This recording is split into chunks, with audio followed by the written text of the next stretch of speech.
Okay, what if I told you that a single, low-budget, black and white film from 1960 didn't just scare people?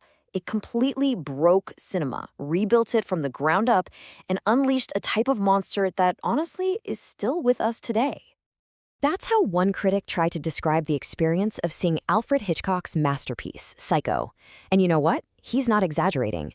This thing wasn't just a movie, it was a cinematic earthquake. It was a film that played what Hitchcock himself called the ultimate dirty trick on all of us. And in doing so, it changed horror forever. So to really get why this movie was such a bombshell, we have to rewind the clock a bit. We need to see what the world of horror actually looked like before Norman Bates ever checked anyone in. Before 1960, horror movies were pretty much all monster movies. The threats were always external, right? They were fantastical. You had your classic vampires like Dracula, giant atomic lizards like Godzilla, or scientists who messed up and turned into like a giant fly. The monster was always something other. It came from a creepy castle, a lost lagoon, or deep space. It was scary for sure, but it wasn't us. And then Psycho came along and just threw all of that out the window.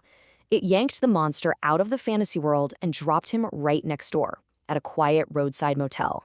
And this new monster wasn't born in some lab. He was inspired by a chillingly real one. See, the movie was based on a novel, which was itself based on the real-life case of Ed Gein, a murderer from rural Wisconsin. Now, you have to remember, back in 1960, the whole idea of a serial killer wasn't really a thing people knew about. Psycho introduced this brand new kind of evil, one that didn't have fangs or claws, just a quiet smile and a deeply disturbed mind.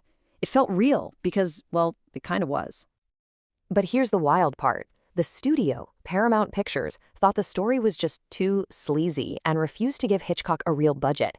He basically had to make it on the cheap for just $800,000, even financing a lot of it himself. And that gamble? Oh, it paid off big time. The film exploded into a $50 million box office smash, becoming Hitchcock's most profitable movie ever. Yeah, I'm guessing some executives at Paramount were kicking themselves pretty hard for passing on that one. And what's so cool is that all these limitations, the things that were supposed to hold the movie back, ended up becoming its secret weapons. Shooting in black and white wasn't just about saving money. Hitchcock thought color would make the violence way too gruesome for audiences. He used his nimble TV crew so he could work faster. And in an absolutely brilliant move, he gave up his director's salary for a 60% ownership stake in the film. The very constraints they put on him are what helped make it a masterpiece. So, this is where it gets really interesting. Hitchcock didn't just make a scary movie. He basically took the Hollywood rulebook, tore it up, and created a completely new kind of terror. And the biggest rule he broke? He killed his main character. In 1960, you just didn't do that. It was unthinkable. For the first 40 minutes of the movie, we're following Marion Crane, played by this huge star, Janet Leigh. We're in her head, or with her on the run, we're feeling her guilt. She is the movie. And then she gets into the shower, and she's gone. Brutally murdered, not even halfway through. The audience was just left floating, totally lost, with no idea where the story could possibly go. And how he killed her became legendary. The shower scene is this 45-second masterclass in pure cinematic terror. Hitchcock used an insane 78 different camera setups and 52 lightning-fast cuts to create this feeling of total chaos. But here's the genius part, the real magic trick. Despite how violent it feels, you never actually see the knife penetrate skin. Not once. The violence is a complete illusion built entirely out of editing, sound, and your own imagination. And get this, Hitchcock originally planned for the shower scene to be completely silent. He thought it would be scarier that way. But his composer, the brilliant Bernard Herrmann, totally disagreed. He went ahead and wrote that iconic, shrieking violin score anyway, and begged Hitchcock to just try it. The result is one of the most famous pieces of film music in history. Hitchcock himself later admitted that a third of the movie's power came from Herrmann's score. Okay, so the film is a smash hit. It breaks all the rules. But what was the fallout? Let's look at how this one movie basically invented a whole new language for horror. Psycho is, and there's no debate here, patient zero for the modern slasher film. You can draw a straight line from the Bates Motel to the careers of Michael Myers, Jason Voorhees, and all the way to Ghostface. Every single one of them owes a massive debt to Norman Bates. Psycho didn't just inspire them, it literally handed them the entire playbook. I mean, just think about all the classic slasher tropes we know and love. So many of them start right here. The killer whose face you don't really see, that's Mother in the Shadows. The simple, iconic weapon? A kitchen knife. The creepy, isolated location where you're trapped? The Bates Motel.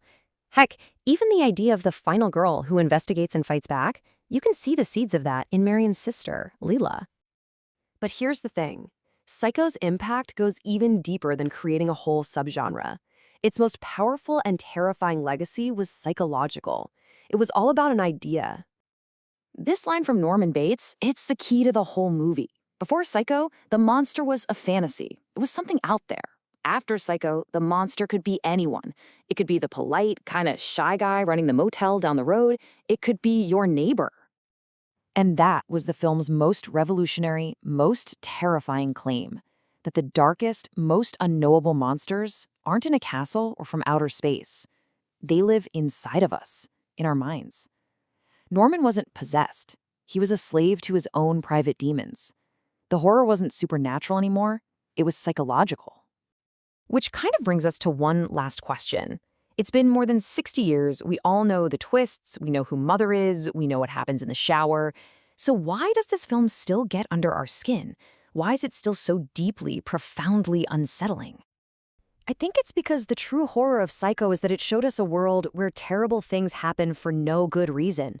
Marion Crane literally decides to do the right thing, to go back and return the money. In any normal Hollywood movie, that would have saved her. But in Psycho, it doesn't matter. Her death is random and senseless. The movie told audiences that the rules of safety and justice no longer applied. It ripped away our certainty, and it suggested that none of us are ever truly protected. And that idea, that's a horror far more terrifying than any monster in a rubber suit could ever be.